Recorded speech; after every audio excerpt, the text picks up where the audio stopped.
All right. Last class in Genesis. Here we go. We're going to recap. Our focal point for today's study is called revenge, question mark. So it actually reads revenge. But to get there, remember, I ended up in chapter 45. So we got to cover 5 chapters Oh my goodness. in 45 minutes. Oh my goodness. Hang in there. It's going to be all right, I think. What I got going for me is I gave this class at Crestview several weeks ago, and I came in pretty close on 45 minutes, so I think we got it. All right, here's what we're going to do. First of all, let me remind you that what I have in blue is me summarizing stuff, okay? Never want there to be any confusion between what I'm saying and what Scripture is saying, okay? And then the things in black will be Scripture. We're going to alternate, of course, as we normally do. Don, if you're willing to do that, we're going to speed through the recaps.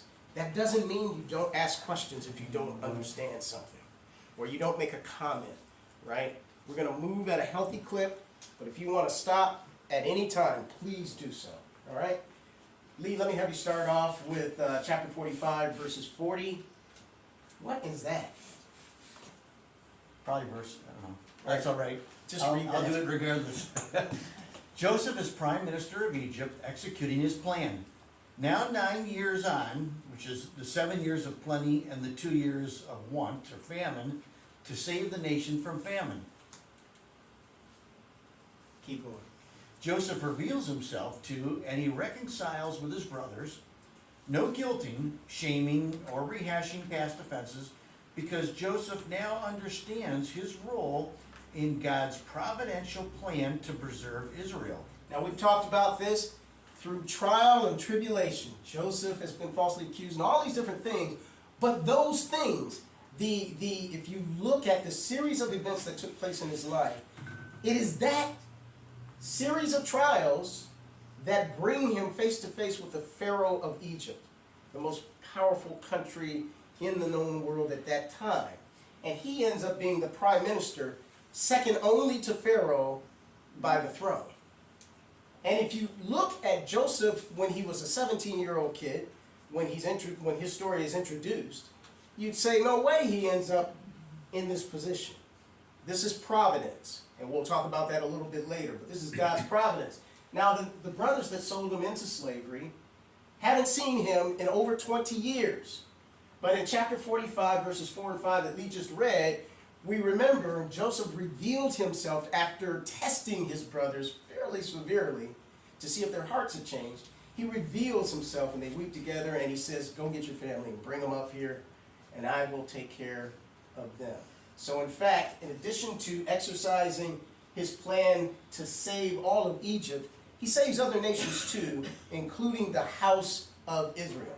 All right? It's not a nation yet, it's the house of Israel. That is his father Jacob and all of the sons and their families.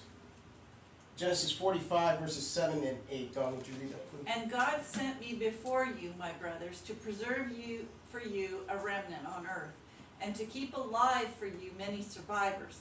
So it was not you who sent me here, but God. He has made me a father to Pharaoh, and lord of all his house, and ruler over all the land of Egypt. This is very important, what I have highlighted here. So it was not you who sent me here, but God. But we know the brothers were the ones who conspired initially to kill Joseph, because they hated him that much. And then one of the brothers convinced them not to kill him, so they threw him in a pit. They were going to pull him up later, and I don't know. Then Judah, another brother, says, no, don't take his life. Let's sell him to traders. And in fact, that's what they did. They sold him to Midianite traders that were passing through, and that's how he ended up in Egypt. So if it was the brothers that started this whole thing, why is Joseph here saying, it was not you, my brothers, who sent me here, but God? How can both be true? That's what we're talking about. This is what the book of beginnings, the book of Genesis, is introducing to us here. It's this concept of providence. Providence. When Joseph was 17 years old, at the beginning of this narrative, would he have been ready to assume the power and authority just under the throne of Egypt as Pharaoh? As a 17-year-old kid, if you remember, he was a little immature. He would say things, first of all, his brothers already didn't like him because his father favored him, gave him the coat of many colors and so forth, and kept him out of the fields, except to go check on the brothers, and who were much older than him. So they hated him for that reason, but then he went and told these dreams, and the dreams that he told had to do with his brothers bowing down to him. This is when he was 17 years old. That made them hate him more, right? And so it seems clear that at age 17, under his father Jacob's protection and favor, Joseph would have had no need to mature into the individual that would make him ready for God's service as prime minister of Egypt. He wouldn't have had to mature. How many people in here are parents? Parents, grandparents, you know this to be true. Listen, if you could hover over your little children while they went to school, if you could be at every place where they might be bullied, where they might be picked on, where they might feel isolated, then you would do it. Because you're a parent and you love your children. But that doesn't help them grow. You grow by going through these events of discomfort.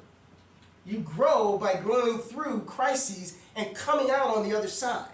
And as Joseph did that, right, between age 17 and 30, when he assumes the position of prime minister, he had really been through stuff. I call this, Joseph went through what I call the advanced course in the College of Hard Knocks, right? But it was needed so that he could develop into the man that is ready for God's work in the position of prime minister of Egypt. How did Joseph develop the humility, discretion, integrity, and other attributes necessary to serve God in this capacity? That's what I was just talking about. The answer is that Joseph's trials, as one betrayed by his brothers, as a slave, as one wrongly accused of a crime, as a prisoner, caused him to lean completely on God. Now, Joseph had a choice. Given all that had happened to him, he could have given up on God. He could have said, there is no God. Look at what's happening to me. But that's not the choice Joseph made. His trials made him lean completely on God because the circumstances were out of his control. I'm a slave. I can't do anything to change my situation. And I am not responsible for me ending up in this situation. Everything is out of my control. And he made the choice to lean completely on God rather than to abandon God. See that difference? That's an important difference. Because God, as he's leaning completely on God, God used those circumstances to develop Joseph and to bring him in God's own time before Pharaoh. Let's look at a couple of scriptures very quickly. It seems like he'd been put through so much, but it seemed he realized that he had so much to offer that it's amazing that he could let go of anger. He realized what he had Yeah.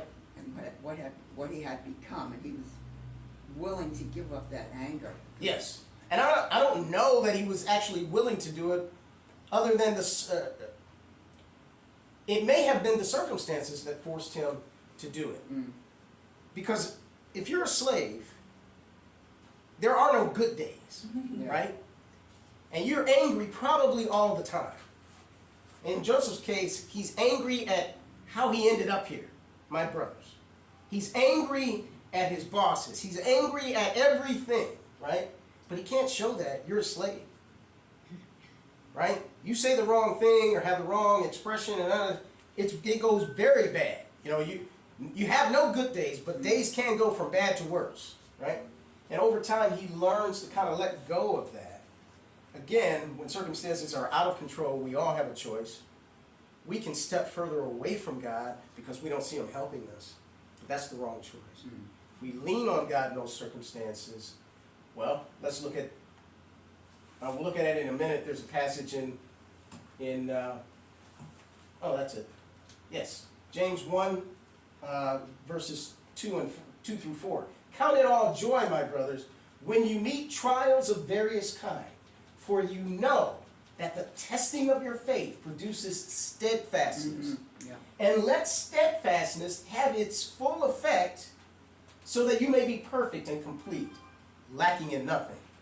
God uses circumstances to shape those he loves, right?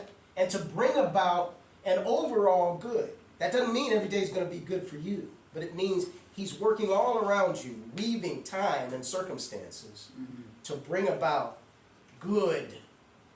Your good, maybe, but overall, if you love God, you're trying to align your will with his.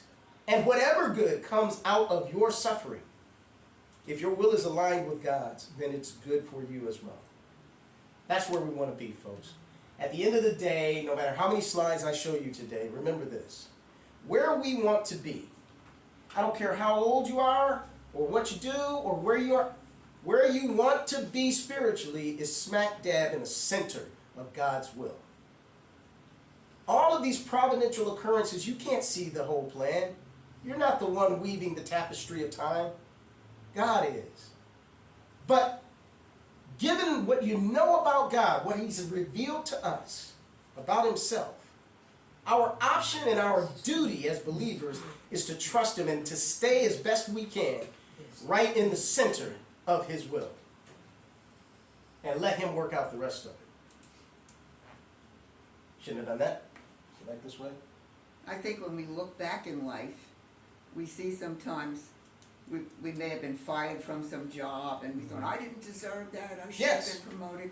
And you don't know, when you look back, you say, wow, that happened for a reason, didn't it? Wow, I got that other job that was better, and I went on to here. Yeah, you look back and you see all these things in your That's past, in your past, that was steps That's to right. where you are now. That's Or what exactly right. happened. Yeah. That's exactly right. I don't know how many times when I got an assignment in the military and they had to get me over there kicking and screaming because I was separated from my family and I didn't want to go. Right. One thing after another. But as I looked back, it became clear to me that if I hadn't taken that crappy assignment, Exactly. that hard work, then this person over here, who I didn't even know was looking at me, this general who then said, I want him, when he got to the Pentagon, said, I want him here. Those kinds of things happen throughout our lifetime. And it's hard for us to see it while we're in it. But Yeah, don't we- worry about all that. No. Try to be in the center of God's will and let him take care of the rest. This is what we're talking about. One of God's attributes is this sovereignty. What is sovereignty? It's an exclusive attribute of God by which he has the knowledge, the power, and the authority that is his omniscience, omnipotence, and what's the other, Omnipresent. and omnipresence, so that he can do, that is direct action, allow, that is working through others and through circumstances, or prevent anything he chooses in his creation. The one word for sovereignty is rule or control. God has ultimate, exclusive sovereignty. He can do whatever he wants, right? Now, from this we derive a truth that I'm going to state in two different ways here. The first way we'll state it is, from his sovereignty, we know then that everything that happens, it happens according to God's, either his directive or his permissive will. Directed will means, I want this to happen, and it is so. God did it. Or, that permissive will, I want this to happen, but I'm going to let it happen through the decisions that we make, or through the circumstances that come about in a person's life. Stated another way, nothing happens outside of God's purview, permission, or purposes. Now, be careful here. This is an awesome attribute. Because you understand what this means? What's the ramifications of this? If you get this, then you understand that such things as the loss of a loved one, the sudden loss of a child, any number of terrible things that can happen If we believe in God's sovereignty, then we're saying that nothing happens outside of God's purview, permission, and purpose. That's tough to take sometimes. It is nonetheless true. Let's look at some, I think I have one scripture for that. Ephesians 1:11. Dawn, would you read that, please? In him we have obtained an inheritance, having been predestined according to the purpose of him who works all things according to the counsel of his will. Now, what does this mean here? All things. It means all things. All of it. The good, the bad, nothing of it is beyond his purpose. It is according to the purpose of him who works all things according to the counsel of his will. Well, we talked about directive and permissive will. This permissive will leads us to this concept of providence here. This is one exercise of God's sovereignty wherein he chooses to allow circumstances and events, including human decisions and actions, good or evil, to bring about his sovereign purposes. And that's exactly what we see happening in the narrative of Joseph. Let's look at some scriptures there. Proverbs 21:1, Lee. The king's heart is a stream of water in the hand of the Lord. He turns it wherever he will. And Don, Proverbs 19:21. Many are the plans in the mind of a man, but it is the purpose of the Lord that will stand. And then the very familiar Romans 8:28. And we know that for those who love God, all things work together. There it is again. All things work together for good, for those who are called according to his purpose. Okay? Isaiah 55:11 says, as God's word goes out, it shall not return to him void, but shall accomplish that which he purposes. Okay? All things work together for good. For my good? Yeah, for my good. That doesn't mean that in the working out of that plan, I'm not going to have a bad day. That's not what that says. And you hear people twist this all the time. For good. That is good that God deems. And that doesn't necessarily mean it's good for you all the time. Right? Mm-hmm. But if you love God and you're in the center of his will, then you want what God wants. And even if it means you have a bad day, as long as you know God is on the throne and everything's going to work out for good for you, that is those who are called, for you, if you're a believer, then you are satisfied that God's got this thing in his hands. I have Yes, ma'am. a witness to shared personally what happened to me. I was in Michigan, having come from Texas, for a family and an extended family reunion over the Labor Day weekend. I had just gotten there a little bit before my grandson and his mom and dad arrived from Chicago. And so now we're in Michigan. I'm heading for the car. All of a sudden, I am flat back on the cement. I had whiplash, so I had a gash in my head. I'm totally awake, and the first thing I'm told, I hear God say to me, I said, God, I don't understand why this is happening, but you have promised that you are going to work it together for good, because you have chosen me, and because I love you, and I want to do what you want. And so I got up, I was alert, I didn't feel any pain. My grandson picked up a lot of paper towel his mom had given him and put it on the back of my head.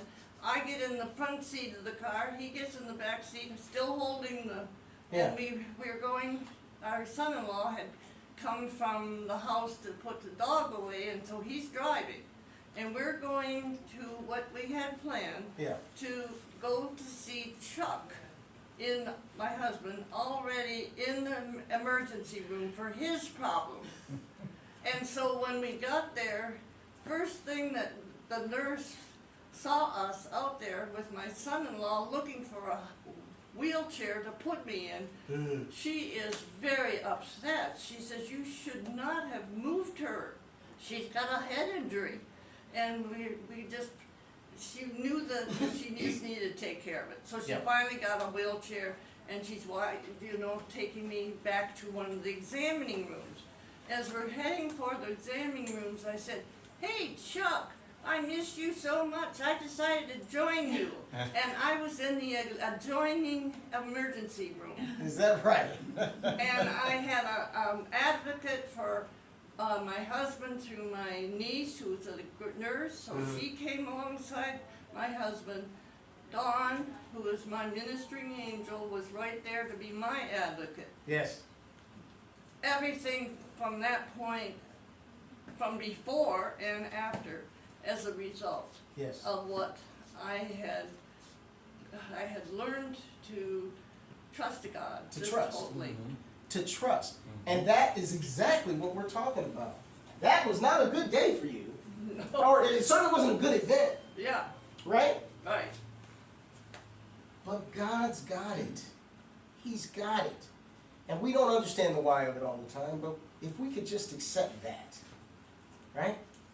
On faith, that God's providence means that He hasn't lost control of anything. It helps us, it encourages us, it strengthens us in times when we need Him the most. All right, we're in chapter 46, headed to chapter 50. Lee, if you could quickly read that. Sure, and God spoke to Israel in visions of the night and said, Jacob, Jacob. And he said, here I am. Then he said, I am God, the God of your father. Do not be afraid to go down to Egypt, for there I will make you into a great nation. I myself will go down with you to Egypt, and I will also bring you up again, and Joseph's hand shall close your eyes. So the brothers go back and they tell Jacob, your son Joseph is alive, you need to come on, he wants us to go down to Egypt and he will take care of us. And Jacob has some trepidation, number one, because he doesn't necessarily trust all of his boys, you know, they've got a bad track record with him.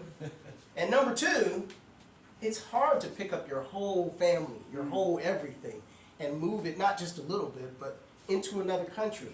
But God reassures him, this is in fact what I told to your grandfather Abraham back in Genesis 15. Dawn, would you read verses 13 and 14? Then the Lord said to Abraham, know for certain that your offspring will be sojourners in a land that is not theirs, and will be servants there, and they will be afflicted for 400 years.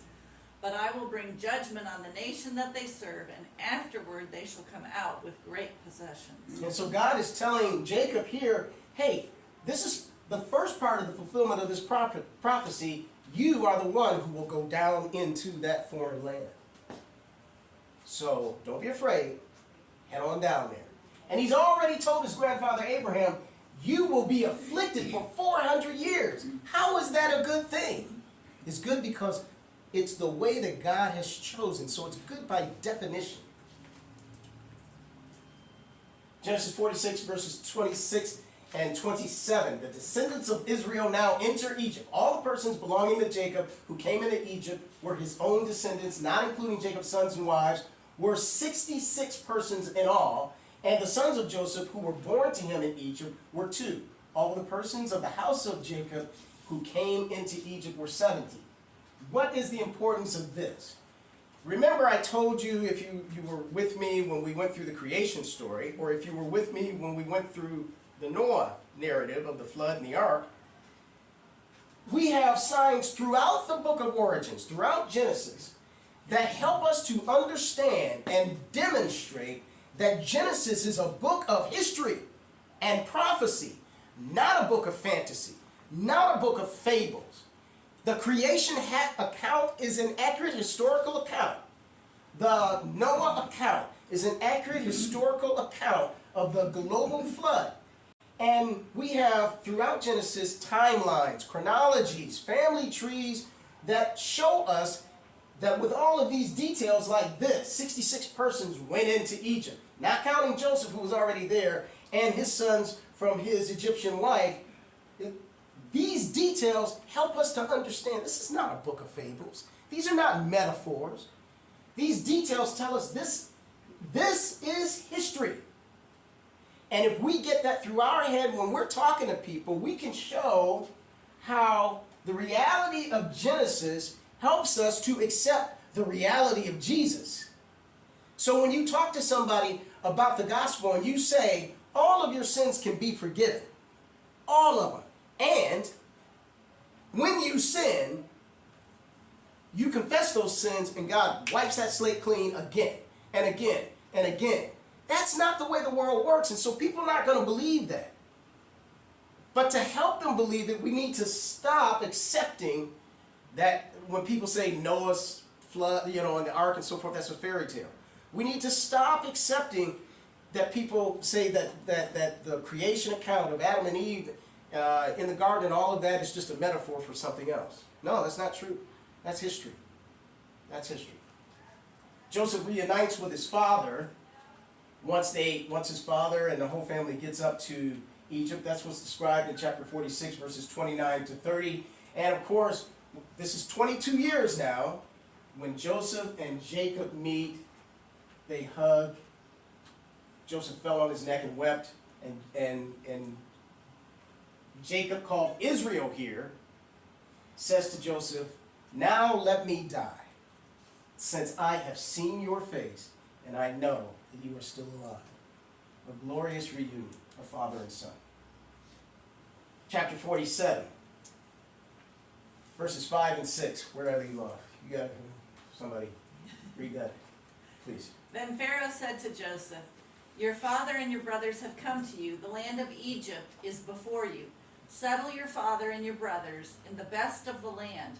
Let them settle in the land of Goshen. And if you know any able men among them, put them in charge of my livestock." All right, so Pharaoh is all about this. Pharaoh, I think it's safe to say that Pharaoh loves Joseph. He has saved the nation. He's an honest, forthright individual. Brilliant, by the way. And he has saved the nation. And Pharaoh says, "Oh, your family's here? Absolutely. Get them settled. They'll be treated just short of royalty because of what Joseph has done in the land." Now, here, another thing you might not have imagined, because they were so far apart, Jacob is now standing in front of Pharaoh, and he characterizes his life. He says here in verse 8, "And Pharaoh said to Jacob, 'How many days of the years of your life?' And Jacob replies, 'The days of the years of my sojourning are 130 years.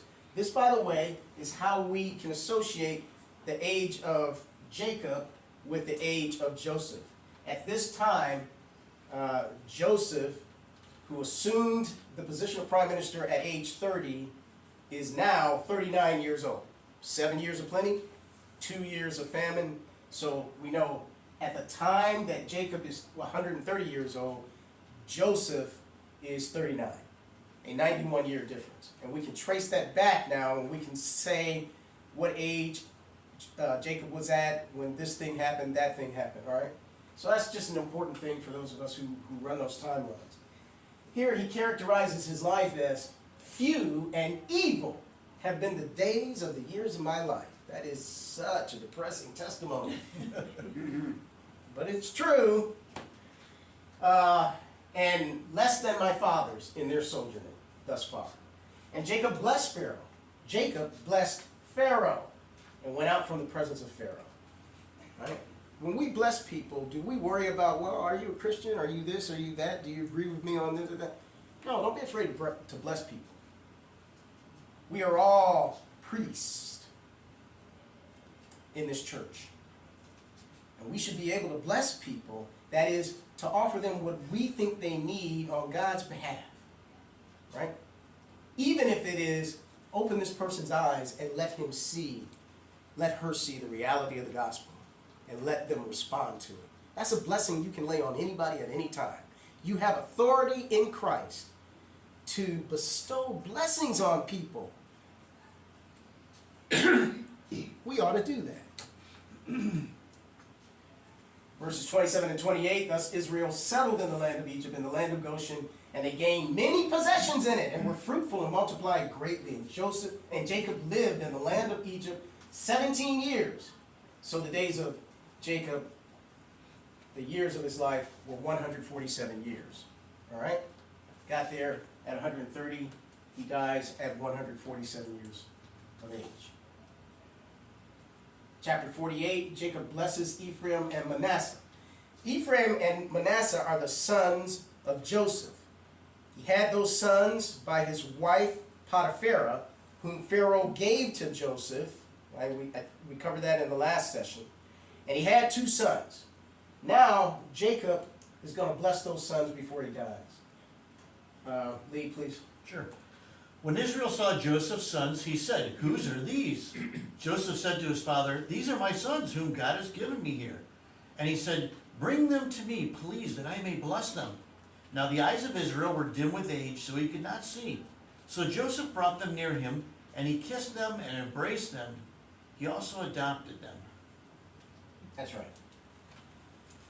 He adopted them so Joseph's sons would have a place in the line of Abraham, Isaac, and Jacob. You see? Because Joseph was going to stay in Egypt. But his sons and their children afterward needed to have a part in the inheritance of the house of Jacob, which would come out of Egypt as the nation of Israel. And then verses 18 to 20, Joseph said to his father, "Not this way, my father." So here, what's happening in verses 13 and 14, Jacob gets ready to bless Ephraim and Manasseh. And I can't help but wonder, did Jacob remember at that time, as he's getting ready to lay this blessing on them, that back when he was in his father's camp, he stole the blessing from his older brother. And he was able to do it at the behest of his mom, but he was able to do it because his father, Isaac, was blind. Mm-hmm.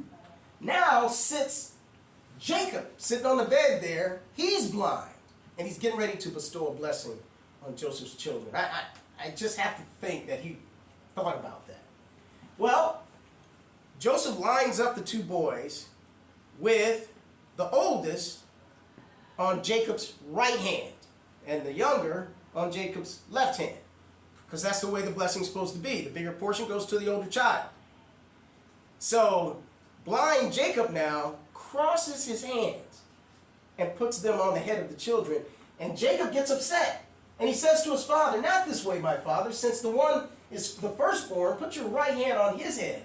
But his father refused and said, "I know, my son, I know. He will also become a people, and he will also be great. Nevertheless, his younger brother shall be greater than he, and his offspring shall become a multitude of nations." Jacob is physically blind, but Israel has perfect spiritual sight. You get it? And God's providence is at work in this. Just as it was at work when Jacob stole the blessing from his father Isaac. That's a terrible thing that he did. But God's plan worked itself out through that action. God's providence is at work. Chapter 49. Before he dies, Jacob blesses all of his sons. Now, I'm not going to go through all of these, but I want you to see something. The blessings that Jacob pronounces are really more prophetic pronouncements than they are blessings. Some of them are pretty tough. In the case of Reuben, his oldest, he says, "You're unstable as water, and you shall not have preeminence, because you went up to your father's bed and you defiled it." That is, he had sexual relations, the older son had sexual relations with one of the wives of Jacob. And Jacob remembers that, and now here on his deathbed he says, "You will not have preeminence."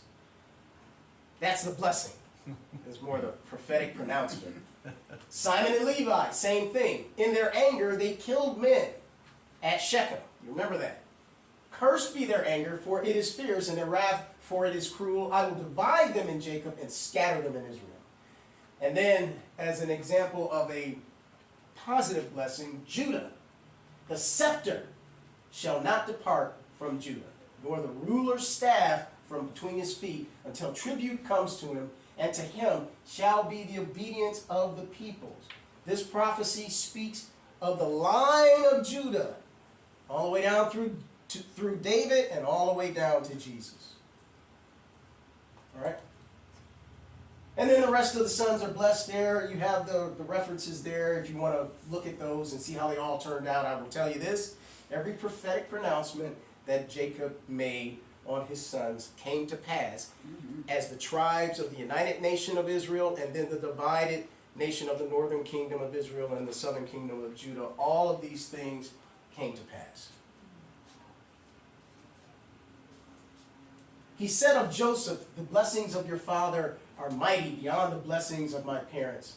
Up to the bounties of the everlasting hills. May they be on the head of Joseph and on the brow of him who was set apart from his brothers. Awesome blessing. Okay? And then Jacob dies, chapter 49, verse 33.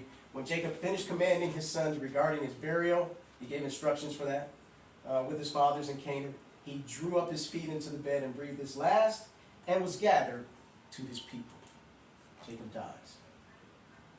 And that gets us to our lesson for today in chapter 50. Well, last week, all of these things take place, and we come now to this summary of the top portion of Genesis 50. Dawn, would you read that, please? Yeah. Joseph has his father Jacob embalmed. He then receives permission from Pharaoh to personally bury his father in Canaan with Jacob's fathers, Abraham and Isaac. Right. The same plot of land purchased by Abraham after the death of Sarah. They're all buried there. And Jacob and Joseph, rather, personally sees to the affairs of laying Jacob to rest.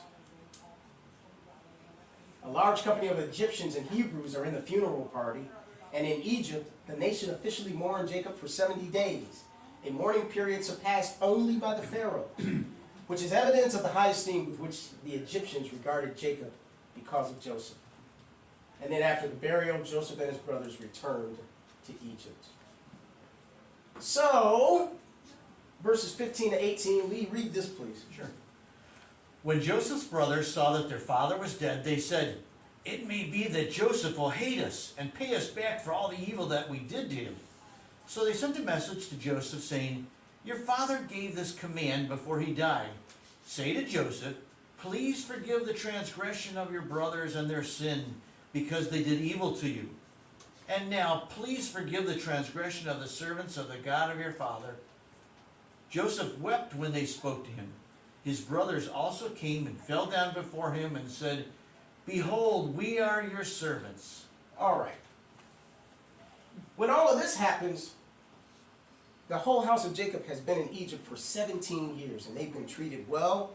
They've had plenty of abundance, but for some reason, Joseph's brothers still think that he might have it out for him. He's just been lying and waiting until after my father passed, so now I can get him without guilt.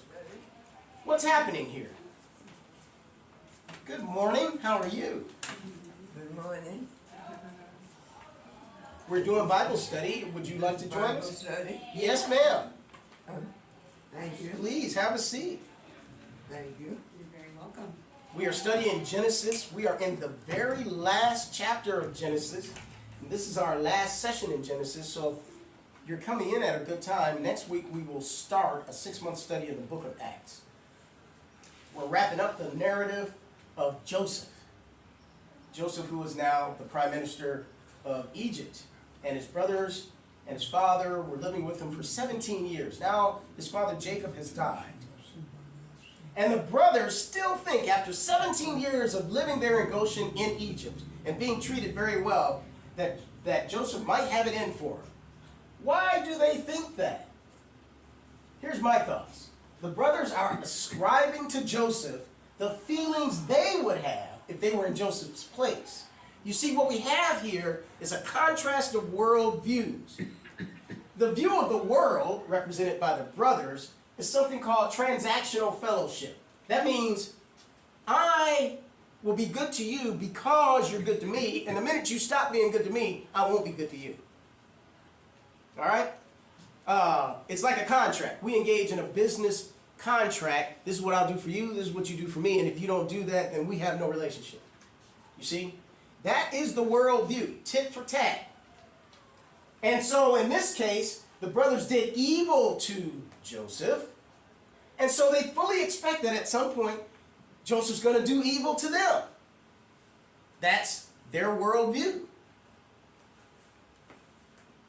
After 17 years of good living in Goshen, they can't put away their suspicions because that's the way the world has trained them to think. Now, they say, your father gave us this command before he died. Now, I got to tell you, we have no way of knowing if this is really what Jacob said. Or are the brothers just making this up? Did Jacob really give this command? We don't know. But they say that Jacob said, Joseph, that you should forgive us. Maybe he did, maybe he didn't. Please forgive the transgression of your brothers. That's what they're saying that Jacob said before he died. And Joseph, hearing their fears that Joseph might take their lives or something, Joseph weeps when they spoke this to him. Why do you think Joseph is weeping at hearing this? The brothers are afraid after 17 years of living under his protection. The brothers are afraid that that Joseph is going to take their lives. And when Joseph hears that, he begins to cry.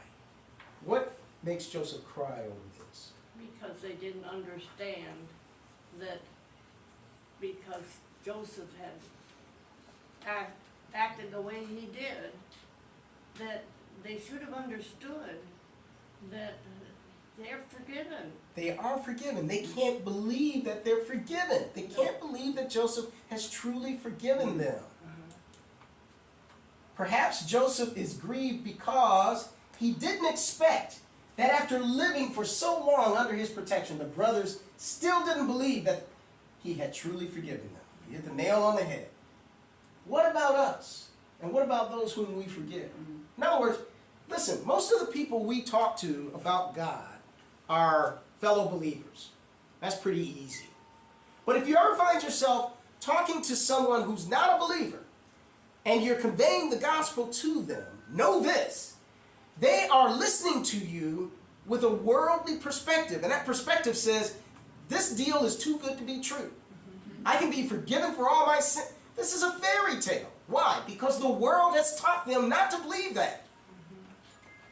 Just like the brothers don't. After 17 years, the brothers still don't get it. They don't believe that Joseph is being sincere because that's not the way the world works.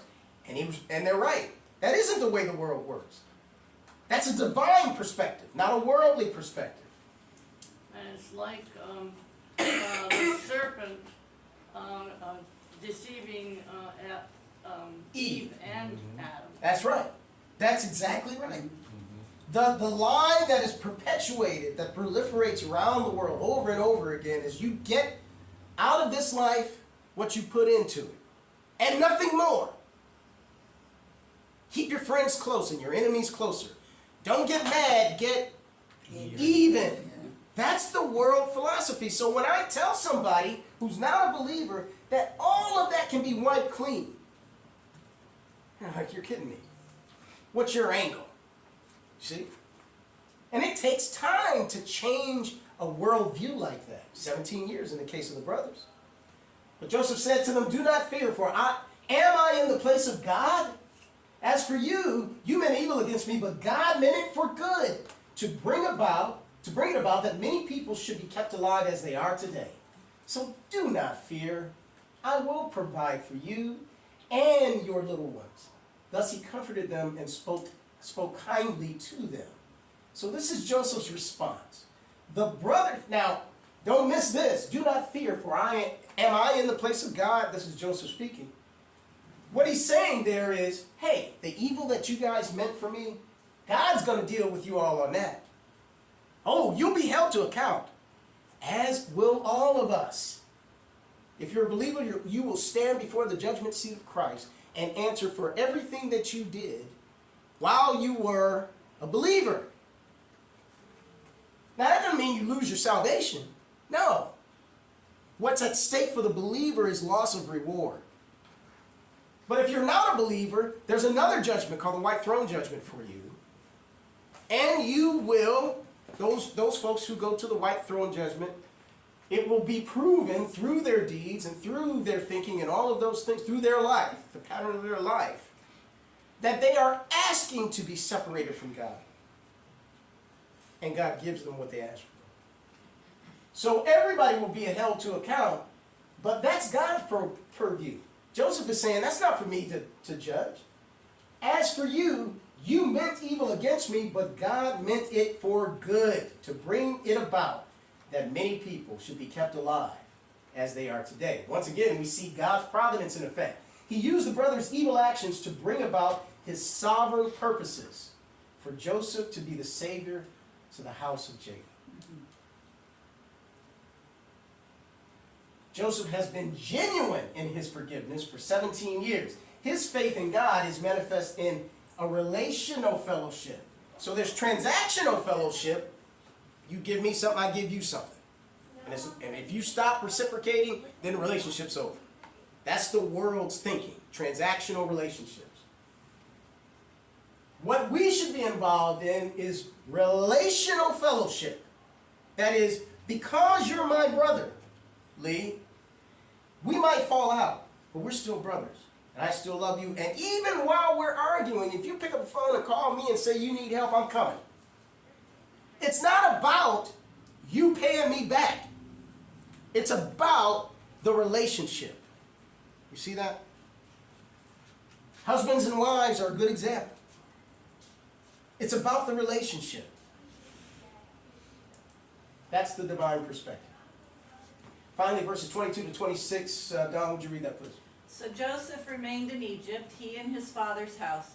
Joseph lived 110 years, and Joseph saw Ephraim's children of the third generation.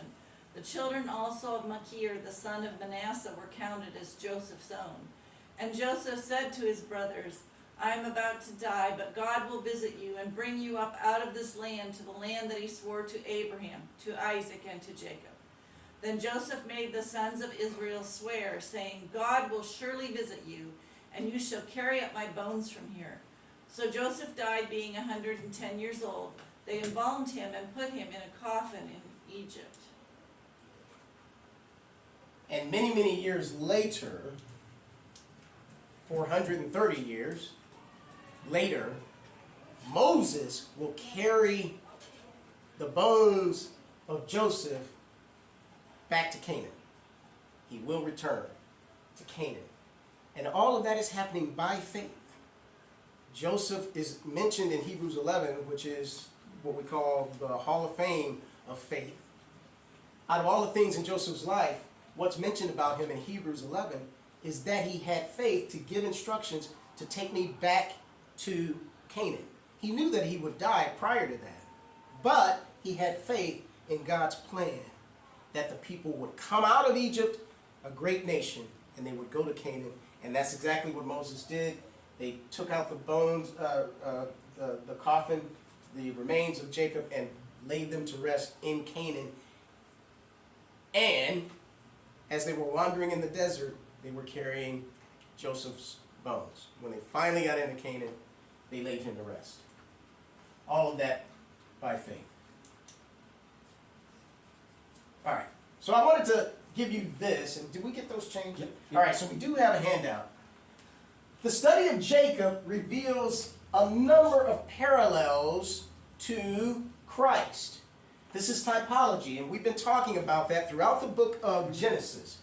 Understand that a typology is a person, a place, or an event in the Old Testament that foreshadows or paints a picture of something that will happen in the New Testament. And so we see a number of those parallels with respect to Joseph. We got it corrected on the You sheet. got to correct it on the sheet. Between Joseph and Christ. Between Joseph and Christ. Both were despised by their brethren. Jesus and Joseph. They both went into Egypt. They both returned from Egypt. They were both arrested. Both Jesus and Joseph were falsely accused. We know that. Both resisted temptation and sin. You see all the scriptural references there. Both were separated from their fathers. Both ended up with great power and authority. Both were sold. In this case, Jesus, the whereabouts of Jesus was sold to the scribes and Pharisees and the temple officials by Judas, Matthew 26:15. And of course, we know that Joseph was sold for 20 shekels of silver into slavery. Both showed great love. Both helped preserve life. Both were found alive when it was expected that they were dead. Both were reunited with their brethren. In the case of Jesus, after he was resurrected, for 40 days he walked among the brethren and others as evidence that he was alive. He was reunited with his brethren. Both showed compassion. Remember Jesus on the cross, Lord, forgive them, for they know not what they do. Both showed forgiveness. All right? We'll go ahead and pass those out. And that is the end of our lesson for today. And it is the end of our study in the book of Genesis. So, congratulations. You've completed this 6-month study. If I had little cards to give you, I would. So you could tell people, I just finished studying the entire book of Genesis. And I know what it's talking about. The key is, whatever wisdom, whatever knowledge you gain from Genesis becomes wisdom when you apply it to your life. Be forgiving. Be gracious. Bless people. You have the power to do that. Right? You also have the power not to do that. But we're held account. We're held to account for what we do and what we don't do in the Lord. And don't forget, all things happen according to the counsel of God's will. Well, if all things happen according to the counsel of God's will, where do you want to be? You want to be smack dab in the middle of God's will. All right? And that's the lesson.